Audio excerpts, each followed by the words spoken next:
Assalamualaikum teman-teman semua, jumpa lagi dengan saya Gunawan dari Rumah Belajar Hekto.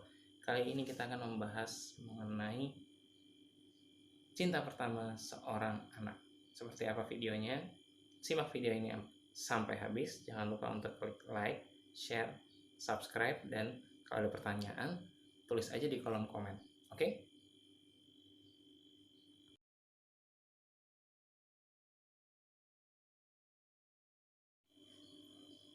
Oke, tadi sudah disampaikan ya, kita akan membahas mengenai cinta pertama seorang anak. Cinta pertama seorang anak. Seorang anak memiliki atau belajar atau merasakan rasa cinta pertama kapan? Atau seseorang mulai mengenal cinta, merasakan rasa cinta itu kapan? Dimulai dari masa dari masa kanak-kanak atau saat dia masih anak-anak tentunya, ya kan? Nah, tepatnya itu kapan? Sebelum kita mulai, kita akan membahas menggunakan teorinya Sigmund Freud, teori psikoanalisa Sigmund Freud. Dia membagi fase atau tahapan perkembangan seseorang itu dalam 5 fase atau 5 tahap. Kita mulai aja. Yang pertama, fase oral adalah fase di mana seorang anak merasakan kenikmatan, keenakan di area mulut. Contohnya gimana? Lihat deh, anak-anak pada masa awal baru lahir, dia suka apa? Suka ngempeng kan, ngenyot jempolnya, terus apa sih, mainan empeng-empeng gitu, ya kan? Dan ini terjadi pada usia 0 sampai 1,5 tahun. Jangan walaupun nanti dijabarkan ya tentang rentang usianya, rentang usia pada fase-fase yang disebutkan, itu jangan diambil sebagai patokan baku karena rentang usia itu bisa bergeser. Tentang tahapannya, keurutan tahapannya dari 1 sampai 5, saya setuju itu berurutan. Tapi tentang rentang umurnya jangan dijadikan patokan baku. Oke, itu tadi yang pertama, fase oral. Fase kedua disebut fase anal. Terjadi antara 1,5 sampai 3 atau 3,5 tahun. Ingat ya, patokan umurnya jangan dijadikan patokan baku. Apa itu fase anal? Fase anal adalah fase di mana seorang anak merasa pantas atau sudah saatnya diajarkan toilet training, empuk ke atau buang air besar ke kamar mandi, jadi nggak melulu di popoknya atau di pampersnya seperti itu. Nah, yang ketiga adalah fase falik antara 3 sampai 5 tahun. Nah, ini adalah porsi yang lebih banyak dibahas pada video kali ini. Fase falik adalah fase ketertarikan seorang anak terhadap orang tua dari lawan jenisnya.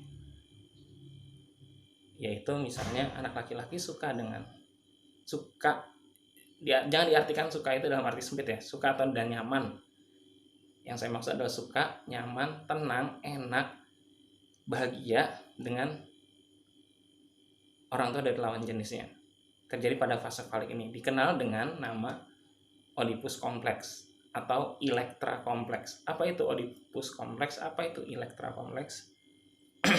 Maaf. Oedipus kompleks itu gampangnya adalah ketika anak laki-laki suka dengan atau merasa nyaman dengan ibunya, itu dikenal dengan Oedipus kompleks. Nah, kalau kebalikannya, itu anak perempuan suka dengan bapaknya atau ayahnya, nyaman dengan bapaknya atau ayahnya, itu disebut Elektra kompleks. Masuk ke fase keempat, yaitu fase laten, yaitu rentangnya 5 sampai 10 tahun. Tadi fase falik 3 sampai 5 tahun, yang keempat adalah fase laten 5 sampai 10 tahun. Ini adalah fase di mana seorang anak mulai nyaman berkumpul dengan teman-teman sesama jenisnya, ngegeng anak. Ya biasanya mungkin antara ya SD awal lah ya, SD awal sampai pertengahan itu ngegeng sesama anak laki-laki sama mainnya sama anak laki-laki terus, anak perempuan mainnya sama anak perempuan terus. Itu disebut dengan fase laten. Dan yang kelima adalah fase genital, yaitu 10 tahun sampai masa remaja, fase di mana ketertarikan terhadap lawan jenis. Ini ketertarikan lawan jenis teman yang tergolong sebaya ya, bukan tadi kalau yang fase falik atau disebut dengan Oedipus dan Elektra kompleks itu terhadap orang tuanya. Nah, kalau ini fase genital terhadap yang sebaya. Oke. Kita masuk kembali ke topik awalnya, yaitu tentang sejak kapan sih seorang anak mulai belajar atau merasakan cinta pertamanya. Oke. Tadi sudah dijelaskan seorang anak merasakan apa ya? Jatuh cinta pertama kali itu ya di fase falik itu ya berarti rentang antara 3 sampai 5 tahun. Antara segitu ya. Jadi seorang anak laki-laki merasa nyaman, enak, tenang dengan ibunya, dan begitu pula dengan anak perempuannya. Nah, fase ini jadi penting ya. Fase ini jadi penting karena dia mulai melihat kriteria, sifat-sifat dan karakter ideal yang dia pelajari dari orang tua lawan jenisnya. Contoh misalnya gini, ketika si anak mendapatkan kasih sayang yang cukup dari orang tuanya, anak perempuan mendapatkan kasih sayang yang cukup dari bapaknya, anak laki-laki mendapatkan kasih sayang yang cukup dari ibunya. Apakah harus lawan jenis? Enggak, harusnya sebenarnya dua-duanya penting ya. Bapak dan ibu, ayah dan ibu penting buat kedua anak, tapi dalam hal Oedipus kompleks ini dia akan menangkap, oh ternyata untuk kalau yang ternyata misalnya ini untuk yang laki-laki dulu ya, ibu saya baik, dia akan memandang ibunya baik, pasti nggak mungkin nggak. Nanti baik gini, dia ngurusin saya begini dan sebagainya. Ada saat saya membutuhkan, ketika saya ketakutan dia ada juga menenangkan dan sebagainya.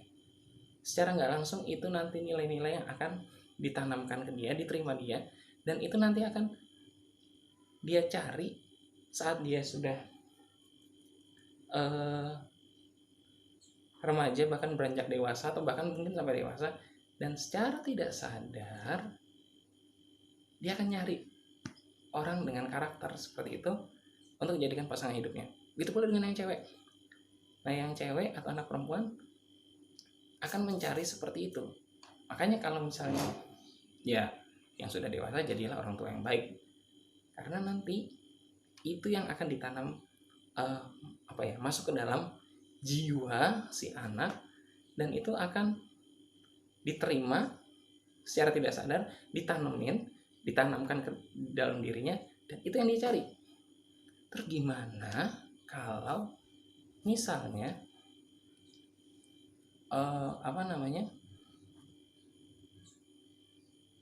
broken home misalnya, maaf ya,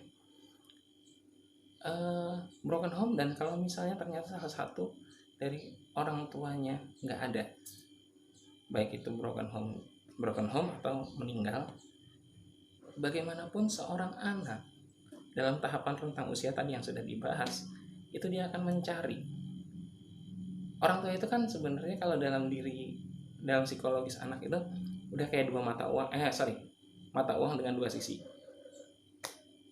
Itu satu paket. Jadi kalau misalnya entah itu orang tuanya nggak ada karena meninggal atau cerai, itu dia pasti akan mencari figur lainnya. Contoh gampangnya begini, saya broken home, suami istri cerai, anaknya cewek misalnya, berarti yang dia lebih sering ketemu, dan dia diasuh sama ibunya, bapaknya jarang ketemu.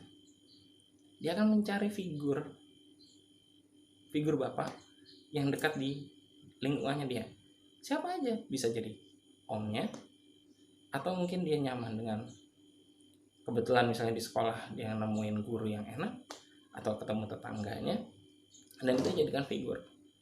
Terus masalahnya apa ya, kalau dia baik alhamdulillah, tapi kalau kurang baik itu yang akan nanti ditanamkan ke dia dan itu nanti bisa jadi pasangan dengan karakter dan watak seperti yang dia kejar itu, si figur pengganti seorang ayahnya itu.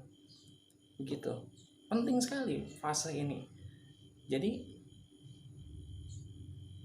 orang tua itu sangat berperan penting ya. Karena itu ini benar-benar perlu diperhatikan tentang fase Oedipus kompleks atau Elektra kompleks ini. Gitu. Kira-kira paham ya?